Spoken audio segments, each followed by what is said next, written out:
তথ্য অধিকার আইনের আওতায় পড়ে এমন তথ্য যে কোনো সরকারি প্রতিষ্ঠানকে দিতে হবে বলে জানিয়েছেন তথ্য প্রতিমন্ত্রী মোহাম্মদ এ আরাফাত। সকালে জাতীয় গণমাধ্যম ইনস্টিটিউটের সভাকক্ষে আয়োজিত তথ্য অধিকার আইন ও গণমাধ্যমের ভূমিকা শীর্ষক কর্মশালায় প্রধান অতিথির বক্তব্যে এ কথা বলেছেন তিনি।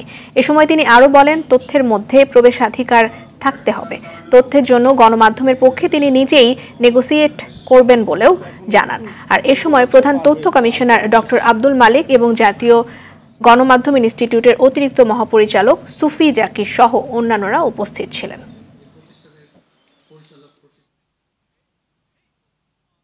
তথ্য দেওয়ার ব্যাপারে যাদের বাধ্যবাধকতা আছে তাদের প্রতি আমাদের আহ্বান থাকবে এবং তাদের সাথে আমরা কমিউনিকেট করব বিভিন্ন পর্যায়ে, যেন তথ্য চাওয়া হলে সেটা দেয়া হয়। আমি ব্যক্তিগতভাবে বিশ্বাস করি, আমি যে পদে বসে আছি বা বিভিন্ন পর্যায়ে আমরা সরকারের জায়গায় বা প্রশাসনের জায়গায় সেই পদের সাথে সংশ্লিষ্ট যত তথ্য সেটা জনগণের প্রপার্টি, এটা আমার প্রপার্টি না।